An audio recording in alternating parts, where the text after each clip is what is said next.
नमस्कार सभी को। आज हम कक्षा 9 के अध्याय हम बीमार क्यों पड़ते हैं के बारे में विस्तार से अध्ययन करेंगे।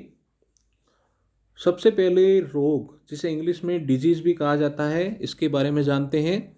तो रोग जो होता है, डिजीज़ जो होता है, वो दो शब्दों से मिलकर बना है, डिस और ईजी, डिस प्लस ईजी। इसका अर्थ है आराम में बाधित होना, अर्थात असुविधा महसूस करना। आराम जो है वो ईजी जो होता है उसका अर्थ होता है आराम, और डिस डिस से है डिस्टर्ब, डिस्टर्ब का मतलब होता है बाधित। यानी कि आराम में बाधा उत्पन्न होना या असुविधा उत्पन्न होना जो है वो डिजीज होती है। जब हमारे शारीरिक अंग में कोई व्यवधान या बाधा उत्पन्न होती है और सामान्य रूप से असुविधा हम महसूस करते हैं, तो इस अवस्था को रोग की अवस्था कहते हैं। तो रोग जो होता है, उस अवस्था में हमारा शरीर जो होता है वो असुविधा, असहजता महसूस करता है, इसे रोग या डिजीज कहते हैं। अब रोगों के कारण, मतलब रोग जो होते हैं वो हमारे शरीर में क्यों होते हैं। पहला कारण है वायरस, बैक्टीरिया, कवक, प्रोटोजोआ, कृमि। ये जो होते हैं ये रोगाणु होते हैं। क्या होते हैं? रोगाणु। रोगाणु जो होते हैं वे कारक होते हैं, वे सूक्ष्म जीव होते हैं जो हमारे शरीर में रोग जो होते हैं वो उत्पन्न करते हैं।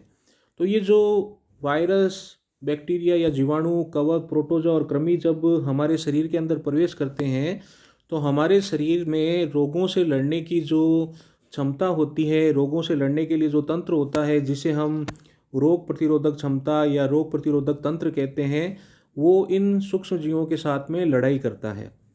और रोग प्रतिरोधक क्षमता जो है, रोग प्रतिरोधक तंत्र है, उसमें मुख्य जो कोशिका होती है WBC, जिन्हें श्वेत रक्ताणु या श्वेत रुधिराणु भी कहते हैं। ये जो WBC जो होती है, इन्हें हमारे शरीर की सैनिक कोशिकाएं कहा जाता है। तो हमारे शरीर की जो रोग प्रतिरोधक क्षमता जो होती है, उसके लिए प्रमुख जो कोशिकाएं होती है वो WBC होती है, जो कि हमारे शरीर की सैनिक कोशिकाएं होती हैं। तो जब हमारे शरीर में वायरस, बैक्टीरिया, कवक, प्रोटोजोआ, कृमि या कोई भी रोगाणु जब हमारे शरीर में प्रवेश करता है, तो हमारे शरीर की रोग प्रतिरोधक तंत्र की जो कोशिकाएं जो होती है वो उनसे लड़ती है, उनसे लोहा लेती है, उन्हें नष्ट करने का प्रयास करती है। अगर हमारे शरीर की रोग प्रतिरोधक क्षमता जो होती है वो जीत जाती है, तब तो हमारे शरीर को रोग नहीं होता। लेकिन जब हमारे शरीर का रोग प्रतिरोधक तंत्र जो है वो हार जाता है रोगाणुओं से, तो हमें रोग की स्थिति अनुभव होती है, हमारे शरीर में रोग उत्पन्न हो जाता है, हम बीमार पड़ जाते हैं। तो ये तो पहला कारण हो गया। दूसरा कारण है कुपोषण।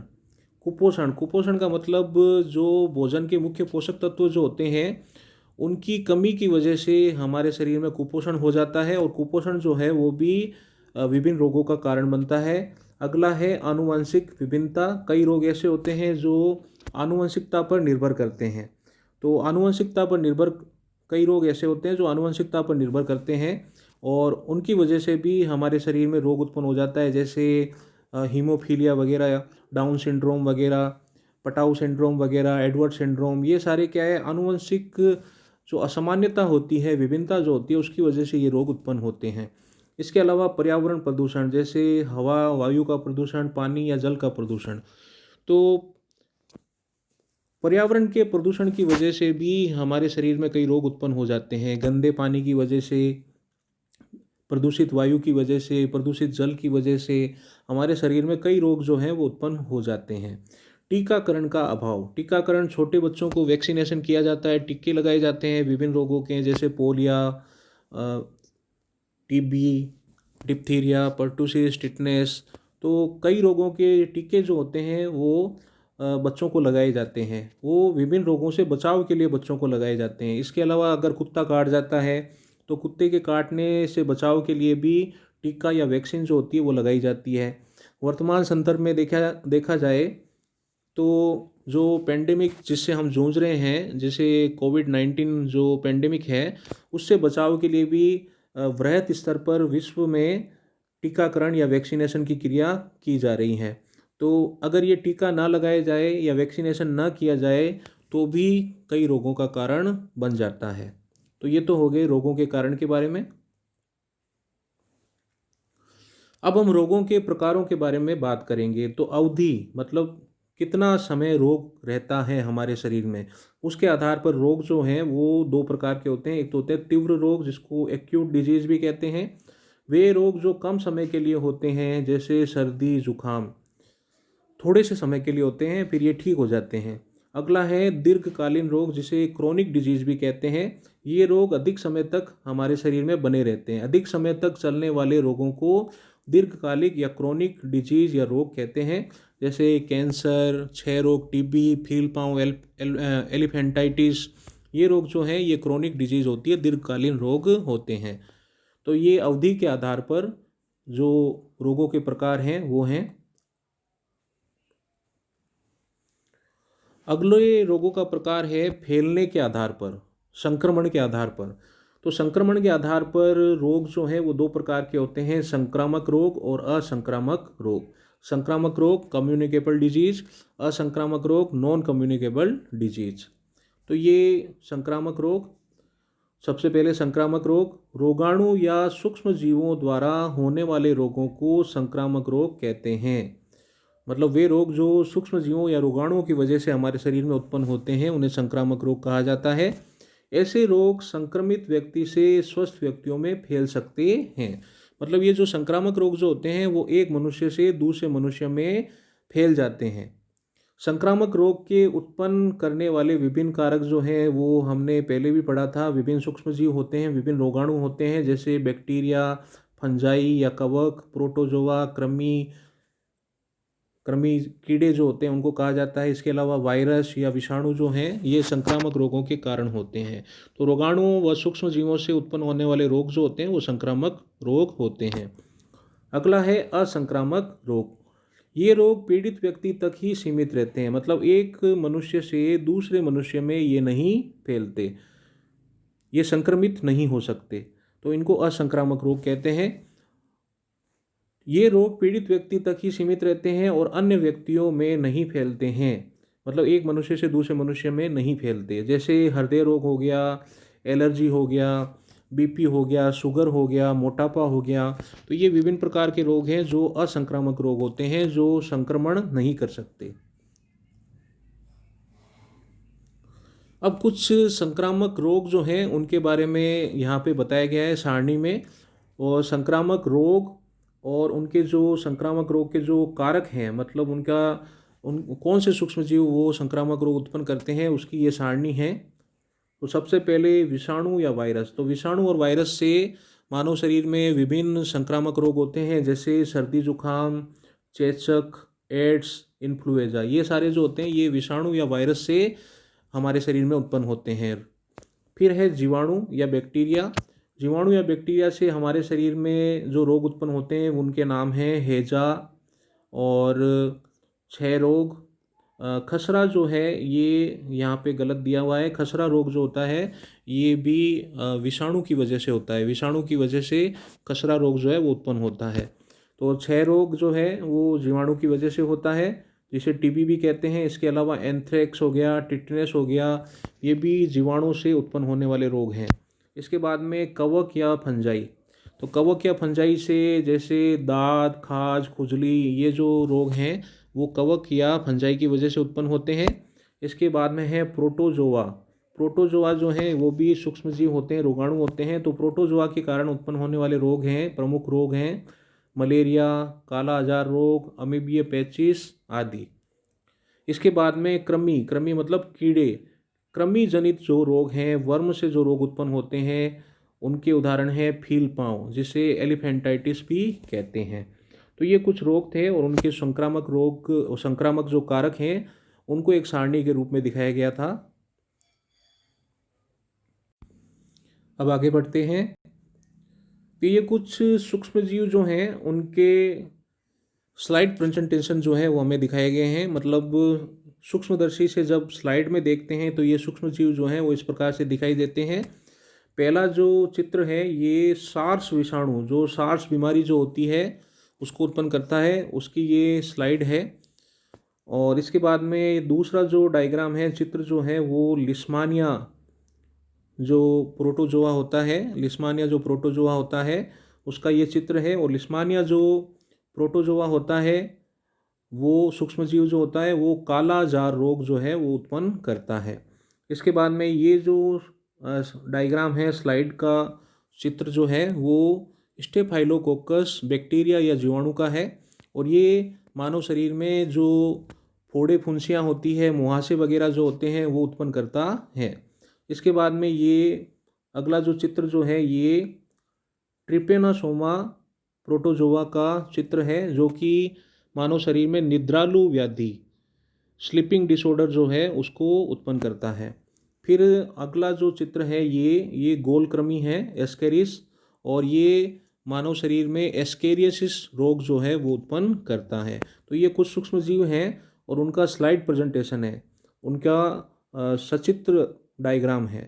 तो विभिन्न सूक्ष्मजीवों के जो स्लाइड प्रेजेंटेशन जो हैं, जो डायग्राम जो हैं, उनको यहाँ पे दिखाया गया है।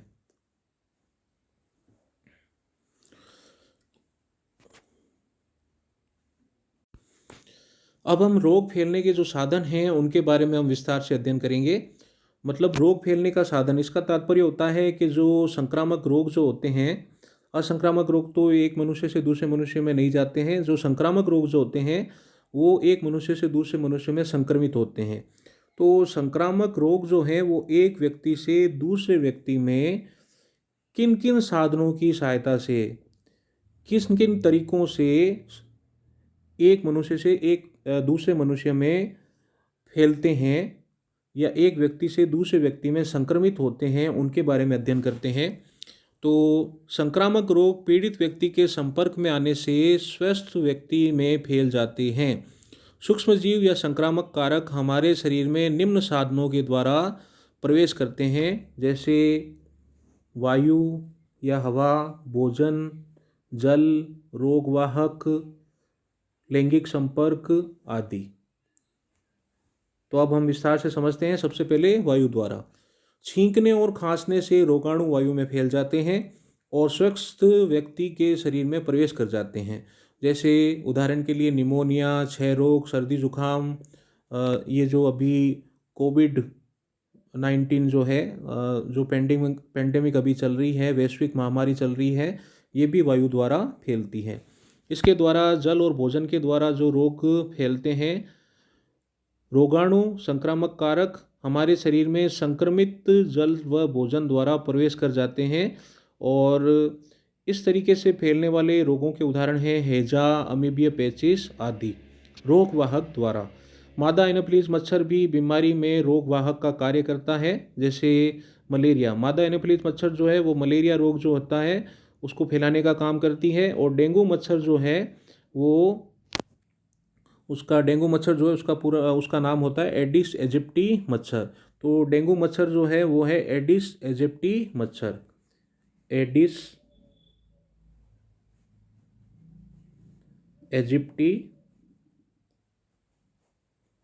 मच्छर। तो ये जो मच्छर होता है इसकी जो मादा जो होती है ये डेंगू रोग को एक मनुष्य से दूसरे मनुष्य में फैलाने का कार्य करती है। फिर है लैंगिक संपर्क द्वारा। कुछ रोग जैसे सिफिलिस, एड्स रोगी के साथ लैंगिक संपर्क द्वारा संक्रमित व्यक्ति में प्रवेश करते हैं। एड्स का विषाणु संक्रमित रक्त के स्थानांतरण द्वारा फैलता है। मतलब एड्स का जो विषाणु जो होता है वो संक्रमित रक्त की सहायता से एक व्यक्ति से दूसरे व्यक्ति में फैलता है। मतलब मान लीजिए कि कोई एड्स का मरीज है, उसका रुधिर जो है वो एड्स से संक्रमित है और हाइजीन की कमी की वजह से या लापरवाही की वजह से उसका जो संक्रमित रक्त जो है वो किसी स्वस्थ व्यक्ति के रक्त के साथ में मिल जाता है या उससे टच कर जाता है, उसके कांटेक्ट में आ जाता है, तो एड्स का विषाणु जो है वो उस स्वस्थ व्यक्ति में भी संक्रमित हो जाएगा और उसको भी एड्स रोग उत्पन्न हो जाएगा। इसके अलावा गर्भावस्था में रोगी माता से या स्तनपान कराने से भी शिशु जो है वो एड्स ग्रस्त हो जाता है। इसके बाद में पशुओं के द्वारा जो रोग उत्पन्न होते हैं उनमें प्रमुख रोग है रेबीज। रेबीज जो होता है वो संक्रमित पशु जो होते हैं उनकी वजह से संक्रमण करता है। जैसे मान लीजिए कुत्ते के काटने की वजह से, बिल्ली के काटने की वजह से या बंदर के काटने की वजह से जो स्वस्थ मनुष्य जो होता है उसमें भी रेबीज रोग होने की संभावना उत्पन्न हो जाती है। अब ये जो रोग संक्रमण के जो सामान्य तरीके जो हैं उसको एक डायग्राम की सहायता से समझाया गया है। ये डायग्राम बहुत ही महत्वपूर्ण है, परीक्षा की दृष्टि से पूछा जा सकता है। सबसे पहले ये ऊपर की ओर ये यहाँ पे संक्रमित व्यक्ति बताया गया है, ये स्वस्थ व्यक्ति बताया गया है। यानी कि संक्रमित व्यक्ति से स्वस्थ व्यक्ति में संक्रमण होता है। संक्रामक रोग जो है वो संक्रमित व्यक्ति से स्वस्थ व्यक्ति में स्थानांतरित होता है। और किस प्रकार से स्थानांतरित होता है, उसके साधन क्या है, वो ये है। सबसे ऊपर व्यक्तिगत संपर्क या लैंगिक संपर्क के द्वारा, फिर है वायु के द्वारा, फिर है परोक्ष संपर्क यानी कि दूषित भोजन या जल के द्वारा, और फिर है या जो संक्रमित व्यक्ति है उसके जो कपड़े होते हैं उसके उपयोग में लिए गई जो सामग्री जो होती है उससे स्वस्थ व्यक्ति जब कांटेक्ट में आता है तो भी रोग उत्पन्न हो जाता है। इसके अलावा अगला है भोजन के द्वारा, दूषित भोजन के द्वारा, फिर है मच्छर और कीटों के द्वारा, मक्खी के द्वारा, और फिर है पशुओं के द्वारा। जैसे रेबीज रोग जो है वो संक्रमित पशु जो होते हैं उनकी सहायता से स्वस्थ व्यक्ति में भी फैल सकता है।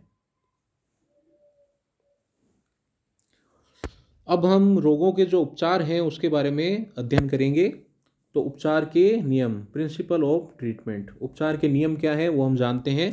रोगों के उपचार के उपाय जो हैं वो दो प्रकार के हैं। मतलब रोगों के जो उपचार हैं वो दो प्रकार से रोगों का उपचार किया जा सकता है।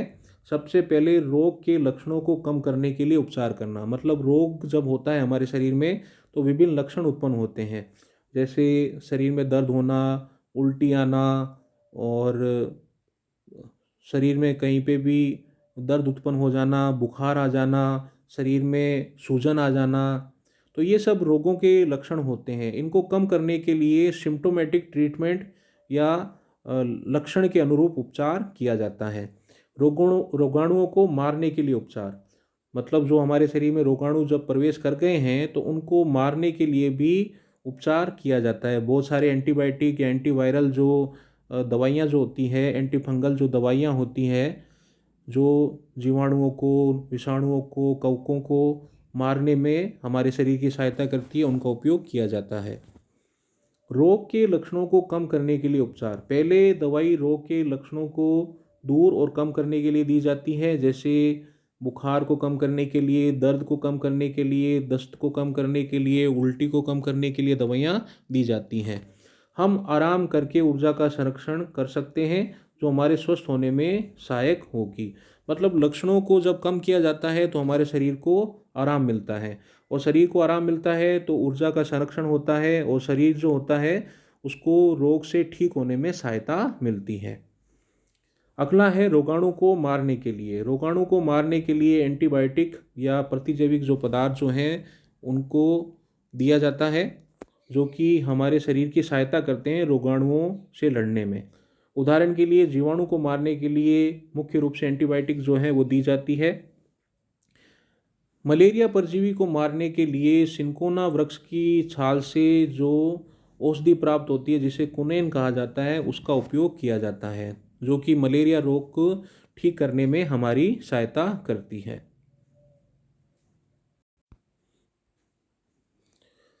अब एंटीबायोटिक या प्रतिजैविक पदार्थ जो होते हैं वो क्या होते हैं उनके बारे में हम समझते हैं। एंटीबायोटिक वे रासायनिक पदार्थ हैं जो सूक्ष्म जीव जैसे जीवाणु, कवक, मोल्ड भी एक प्रकार के कवक होते हैं, के द्वारा उत्पन्न किए जाते हैं और जो जीवाणु की वृद्धि को रोकते हैं, उन्हें मार देते हैं। जैसे उदाहरण के लिए पेनिसिलिन और टेट्रासाइक्लिन या एमोक्सिलिन, सेप्ट्राक्सोन, सेफिक्सिम, एजिथ्रोमाइसिन, एरिथ्रोमाइसिन, सेफोडोक्सिम, कई सारी एंटीबायोटिक है, प्रतिजैविक पदार्थ है। तो प्रतिजैविक पदार्थ जो होते हैं वो वे रासायनिक पदार्थ होते हैं जो सूक्ष्म जीवों के द्वारा उत्पन्न किए जाते हैं। सूक्ष्म जीव जैसे जीवाणु, कवक आदि जो हैं उनके द्वारा इनको बनाया जाता है, उनको निर्मित किया जाता है, उत्पन्न किया जाता है। और ये क्या करते हैं, अन्य जीवाणु या अन्य जो सूक्ष्म जीव जो होते हैं उनकी वृद्धि को रोकने में सहायता करते हैं और उन्हें मारने में सहायता करते हैं। तो ये एंटीबायोटिक पदार्थ होते हैं। बहुत से जीवाणु अपनी सुरक्षा के लिए एक कोशिका भित्ति बना लेते हैं। एंटीबायोटिक कोशिका भित्ति की प्रक्रिया को रोक देते हैं और जीवाणु मर जाता है। पेनिसिलिन जीवाणु की कई स्पीशीज में कोशिका भित्ति बनाने की प्रक्रिया को रोक देता है। मतलब पेनिसिलिन जो एंटीबायोटिक जो होता है वो जीवाणु की कई स्पीशीज में कोशिका भित्ति या जीवाणु के चारों तरफ जो सुरक्षात्मक आवरण जो होता है उसके बनने की प्रक्रिया को रोक देता है और उन सभी स्पीशीज को मारने में प्रभावकारी होता है। तो ये प्रतिजैविक पदार्थ होते हैं। प्रतिजैविक पदार्थ जो होते हैं वो विभिन्न तरीकों से, विभिन्न माध्यमों की सहायता से रोगाणुओं को नष्ट करते हैं और रोगाणुओं को नष्ट करके हमारे शरीर की सहायता करते हैं रोगों से लड़ने में, और हमारे शरीर को रोग मुक्त करने में ये काफ़ी कारगर होते हैं। तो ये एंटीबायोटिक हो गए, प्रतिजैविक पदार्थ हो गए। अब रोग विशिष्ट विधियाँ। तो रोग विशिष्ट विधियाँ, इसमें हम जो प्रतिरक्षीकरण है, जिसको इम्यूनाइजेशन भी कहते हैं या टीकाकरण भी कहते हैं, वैक्सीनेशन भी कहते हैं, इसके बारे में हम अध्ययन करेंगे। इस विधि में रोगाणु स्वस्थ व्यक्ति के शरीर में डाल दिए जाते हैं। रोगाणु के प्रवेश करते ही प्रतिरक्षा तंत्र धोखे में आ जाता है और उस रोगाणु से लड़ने वाली विशिष्ट कोशिकाओं का उत्पादन आरंभ कर देता है। इस प्रकार रोगाणु को मारने वाली विशिष्ट कोशिकाएं शरीर में पहले से ही निर्मित हो जाती हैं, और जब रोग का रोगाणु वास्तव में शरीर में प्रवेश करता है तो रोगाणु से ये विशिष्ट कोशिकाएं जो होती है वो लड़ती है और उसे मार देती है। जैसे उदाहरण के लिए टिटनस, डिप्थीरिया, पोलियो, चेचक और जो क्षय रोग टीबी जो हैं उसके टीके जो होते हैं वो बच्चों को लगाए जाते हैं। बच्चों को डीपीटी का टीका जो होता है, जो डिप्थीरिया, कुक्कर खांसी और टिटनस, डिप्थीरिया, कुक्कर खांसी जिसको पर्टूसिस भी कहते हैं, और टिटनस रोग के लिए दिया जाता है। मतलब डीपीटी का जो टीका होता है वो 3 रोगों के लिए दिया जाता है। डी से डिप्थीरिया, पी से पर्टूसिस या कुक्कर खांसी और टी से टिटनस। ये 3 रोगों के लिए ये डीपीटी का टीका लगाया जाता है। इसके अलावा टिटनस के, डिप्थीरिया के, पोलियो के, चेचक, क्षय रोग या टीबी जो है आदि रोगों के लिए भी विभिन्न टीके जो होते हैं वो मनुष्यों को लगाए जाते हैं। तो वर्तमान में भी वृहद स्तर पर टीकाकरण चल रहा है। कोविड-19 के लिए वैक्सीन जो है वो लगाई जा रही है। तो ये भी वैक्सीनेशन का उदाहरण है। और जो क्षय रोग जो होता है उसके लिए बीसीजी जो है उसका टीका लगाया जाता है बच्चों को एट द बर्थ, मतलब जन्म के तुरंत बाद ही ये लगाया जाता है बीसीजी का टीका। अब हम जो प्रतिरक्षाकरण है, टीकाकरण जो है, वैक्सीनेशन जो है, उसका मूल सिद्धांत क्या है उसको हम समझने का प्रयास करते हैं। देखिए होता क्या है कि विभिन्न रोगों के जो रोगाणु जो होते हैं उनका इसमें उपयोग किया जाता है। तो विभिन्न रोगों के रोगाणु जो हैं उनको लिया जाता है और उनको भौतिक कारकों की सहायता से या रासायनिक कारकों की सहायता से या तो उनको मार दिया जाता है या फिर उनको इतना कमज़ोर कर दिया जाता है कि उनमें रोग उत्पन्न करने की क्षमता न रहे। फिर इन कमज़ोर रोगाणुओं को या मरे हुए रोगाणुओं को हमारे शरीर में इंजेक्ट किया जाता है। टीके की सहायता से हमारे शरीर में इनको प्रवेश करवाया जाता है। तो जब ये रोगाणु हमारे शरीर में प्रवेश करते हैं तो हमारे शरीर का जो रोग प्रतिरोधक तंत्र जो होता है, रोग प्रतिरक्षा तंत्र जो होता है वो सक्रिय हो जाता है और सक्रिय होकर इन रोगाणुओं से लोहा लेता है, इनसे लड़ने का कार्य करता है। अब चूंकि ये रोगाणु जो होते हैं वो बहुत ही कमज़ोर होते हैं या मरे हुए होते हैं तो ये रोग तो उत्पन्न कर नहीं सकते, तो हमारा प्रतिरक्षा तंत्र जो होता है वो इन पे विजय प्राप्त कर लेता है, इनको हरा देता है, इनको नष्ट कर देता है। और हमारे शरीर में इन रोगों के लिए कुछ विशिष्ट कोशिकाएं जो होती है, मेमोरी सेल्स जो होती है, स्मृति कोशिकाएं जो होती हैं, वो हमारे शरीर में इन रोगों के लिए उत्पन्न हो जाती हैं। तो टीके की वजह से हमारे शरीर में क्या हो जाती है, टीके की वजह से हमारे शरीर में उन रोगाणुओं से लड़ने के लिए, उन रोगों के लिए स्मृति कोशिकाएं या विशिष्ट कोशिकाएं जो है वो उत्पन्न हो जाती हैं। अब क्या होता है, अब जब हमारे शरीर में वास्तव में वो रोगाणु, जब उस रोग के रोगाणु जिसका हमें टीका लगाया गया था, वास्तव में उस रोग के जो मजबूत, जीवित और जो मतलब बलवान जो रोगाणु जो होते हैं, जब हमारे शरीर में प्रवेश करवाए जाते हैं तो हमारे शरीर का जो रोग प्रतिरक्षा तंत्र जो होता है वो पुनः सक्रिय हो जाता है और उन रोगाणुओं से लड़ने का कार्य करता है। लेकिन यहाँ पे हमें मदद मिलती है। क्या मिलती है? मदद मिलती है उन विशिष्ट कोशिकाओं की, उन स्मृति कोशिकाओं की जो पूर्व में वैक्सीनेशन के दौरान हमारे शरीर में उत्पन्न हो चुकी है। तो उन स्मृति कोशिकाओं और विशिष्ट कोशिकाओं की सहायता से हमारे शरीर का जो रोग प्रतिरक्षा तंत्र जो होता है उसको बहुत सहायता मिलती है और वो आसानी से उन रोगाणुओं को मारने में सफल हो जाता है, उन पर विजय प्राप्त कर लेता है, जिसकी वजह से हमारे शरीर में वो रोग फिर उत्पन्न नहीं होता, उन विशिष्ट कोशिकाओं की वजह से, उन स्मृति कोशिकाओं की वजह से। तो ये जो होता है, ये वैक्सीनेशन या टीकाकरण का जो होता है वो कंसेप्ट होता है। मतलब जो कमज़ोर मरे हुए जो सूक्ष्म जीव या रोगाणु जो होते हैं उनको शरीर में इंजेक्ट कराया जाता है और उसकी वजह से हमारे शरीर में स्मृति कोशिकाएं, विशिष्ट कोशिकाएं या रोग प्रतिरोधक कोशिकाएं जो होती है वो उत्पन्न हो जाती है उस रोग विशेष के लिए। और जब वास्तव में उस रोग के जो जीवित रोगाणु हमारे शरीर में प्रवेश करते हैं तो वो रोग विशिष्ट कोशिकाएं जो होती हैं, जो वैक्सीनेशन के दौरान हमारे शरीर में बनी थी, वो आसानी से उन रोगाणुओं को मार देती है, उनको नष्ट कर देती है और हमारा शरीर जो होता है वो उस रोग से बच जाता है। तो ये जो होता है ये प्रतिरक्षाकरण या वैक्सीनेशन का मूल सिद्धांत होता है।